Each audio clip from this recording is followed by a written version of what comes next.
పవన్ కళ్యాణ్ కెరియర్‌లోనే అత్యంత భారీ బడ్జెట్‌తో రూపొందుతున్న 'హరిహర వీరమల్లు' షూటింగ్ ప్రారంభమై 4 ఏళ్లు గడుస్తున్నా ఇప్పటిదాకా విడుదలకు సంబంధించి ఎలాంటి స్పష్టత లేకపోవడంతో అభిమానులు అయోమయానికి గురవుతున్నారు.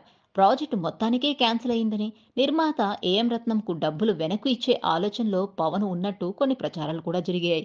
ఎన్నికలయ్యాక 'ఓజీ', 'ఉస్తాద్ భగత్ సింగ్'లకే ఎక్కువ ప్రాధాన్యం ఉంటుందని వినిపిస్తున్న తరుణంలో ఎట్టకేలకు నిర్మాణ సంస్థ నుంచి ఒక ధృవీకరణ వచ్చింది.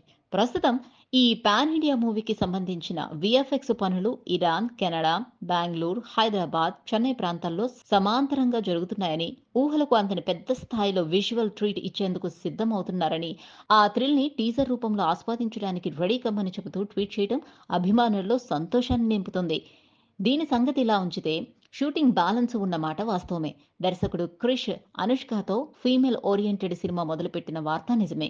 కాకపోతే కొంచెం టైం పట్టినా వీరమల్లు అయితే వస్తాడు. ఒక రకంగా చెప్పాలంటే పుకార్లకు చెక్ పెట్టేయడం మంచిదే. ఇంత పెద్ద పీరియాడిక్ డ్రామా పట్ల ఫ్యాన్స్ కూడా ఎగ్జైట్మెంట్ చప్పున చల్లార్చకుండా ఎప్పటికప్పుడు గాసిప్పులకు బ్రేక్ పడుతూ ఉండాలి. నిధి అగర్వాల్ హీరోయిన్ గా నటించిన 'హరిహర వీరమల్లు'లో బాబీ డియోల్ లాంటి క్రేజీ కాస్టింగ్ ఉంది.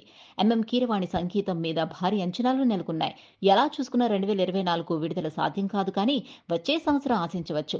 'ఓజీ' సెప్టెంబర్‌లో వచ్చేస్తుంది కనుక 2025 వేసవిలో 'హరిహర వీరమల్లు'ని ప్లాన్ చేసుకోవచ్చు. కుదరకపోతే 'ఉస్తాద్ భగత్ సింగ్' వచ్చేస్తాడు. Please subscribe Pragna Media. Please like, share, subscribe to Pragna Media. Pragna Media, please do like, share and subscribe. Please subscribe to Pragna Media. Please like, share and comment if you like the video. Pragna Media.